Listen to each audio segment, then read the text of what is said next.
Mrs. Dashwood was surprised only for a moment at seeing him, for his coming to Barton was, in her opinion, of all things the most natural. Her joy and expression of regard long outlived her wonder. He received the kindest welcome from her, and shyness, coldness, reserve could not stand against such a reception. They had begun to fail him before he entered the house, and they were quite overcome by the captivating manners of Mrs. Dashwood. Indeed, a man could not very well be in love with either of her daughters without extending the passion to her, and Elinor had the satisfaction of seeing him soon become more like himself. His affections seemed to reanimate towards them all, and his interest in their welfare again became perceptible. He was not in spirits, however. He praised their house, admired its prospect, was attentive and kind, but still he was not in spirits. The whole family perceived it, and Mrs. Dashwood, attributing it to some want of liberality in his mother, sat down to table indignant against all selfish parents. "What are Mrs. Ferrars's views for you at present, Edward?" said she, when dinner was over and they had drawn round the fire. "Are you still to be a great orator in spite of yourself?" No, I hope my mother is now convinced that I have no more talents than inclination for a public life. "But how is your fame to be established? For famous you must be to satisfy all your family, and with no inclination for expense, no affection for strangers, no profession, and no assurance, you may find it a difficult matter." I shall not attempt it. I have no wish to be distinguished, and have every reason to hope I never shall. Thank heaven, I cannot be forced into genius and eloquence. "You have no ambition, I well know. Your wishes are all moderate." As moderate as those of the rest of the world, I believe. I wish, as well as everybody else, to be perfectly happy, but, like everybody else, it must be in my own way. Greatness will not make me so. "Strange that it would," cried Marianne. "What have wealth or grandeur to do with happiness?" "Grandeur has but little," said Elinor. "but wealth has much to do with it." "Elinor, for shame!" said Marianne. "Money can only give happiness when there is nothing else to give it. Beyond a competence, it can afford no real satisfaction, as far as mere self is concerned." "Perhaps," said Elinor, smiling, "we may come to the same point. Your competence and my wealth are very much alike, I dare say, and without them, as the world goes now, we shall both agree that every kind of external comfort must be wanting. Your ideas are only more noble than mine. Come, what is your competence?" "About 1,800 or 2,000 a year. Not more than that." Elinor laughed. 2,000 a year! One is my wealth. I guessed how it would end. "And yet 2,000 a year is a very moderate income," said Marianne. "A family cannot well be maintained on a smaller. I am sure I am not extravagant in my demands. A proper establishment of servants, a carriage, perhaps two, and hunters cannot be supported on less." Elinor smiled again to hear her sister describing so accurately their future expenses at Combe Magna. Hunters? repeated Edward. But why must you have hunters? Everybody does not hunt. Marianne coloured as she replied. "But most people do." "I wish," said Margaret, striking out a novel thought, "that somebody would give us all a large fortune apiece." "Oh, that they would!" cried Marianne, her eyes sparkling with animation, and her cheeks glowing with the delight of such imaginary happiness. "We are all unanimous in that wish, I suppose," said Elinor. "in spite of the insufficiency of wealth." "Oh, dear," cried Margaret. "how happy I should be! I wonder what I should do with it." Marianne looked as if she had no doubt on that point. "I should be puzzled to spend so large a fortune myself," said Mrs. Dashwood, "if my children were all to be rich without my help." "You must begin your improvements on this house," observed Elinor, "and your difficulties will soon vanish." What magnificent orders would travel from this family to London, said Edward. in such an event. What a happy day for booksellers, music sellers, and print shops.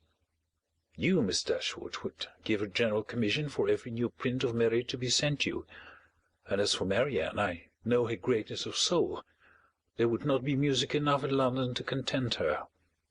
And books, Thomson, Cooper, Scott, she would buy them all over and over again.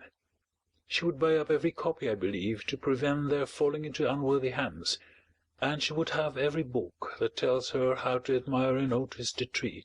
Shouldn't you, Marianne? Forgive me if I am very saucy, but I was willing to show you that I had not forgot our old disputes. I love to be reminded of the past, Edward. Whether it be melancholy or gay, I love to recall it, and you will never offend me by talking of former times. You are very right in supposing how my money would be spent, some of it at least. My loose cash would certainly be employed in improving my collection of music and books. And the bulk of your fortune would be laid out in annuities on the authors or their heirs. No, Edward, I should have something else to do with it. Perhaps then you would bestow it as a reward on that person who wrote the ablest defence of your favourite maxim, that no one can ever be in love more than once in their life. Your opinion on that point is unchanged, I presume? Undoubtedly.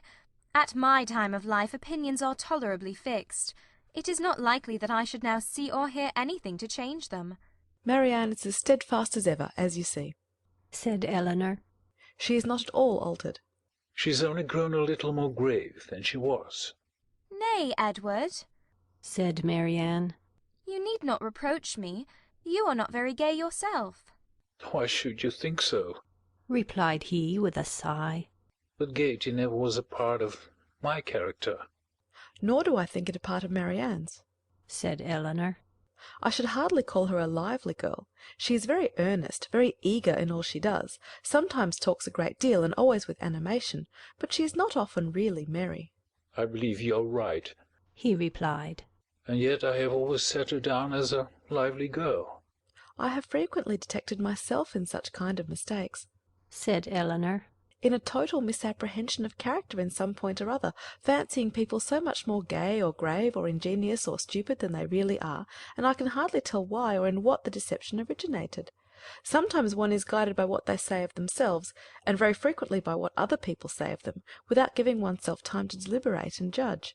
But I thought it was right, Eleanor, said Marianne, to be guided wholly by the opinion of other people.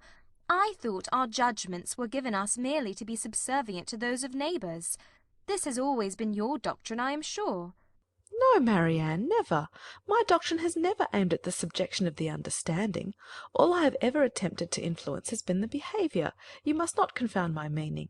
I am guilty, I confess, of having often wished you to treat our acquaintance in general with greater attention.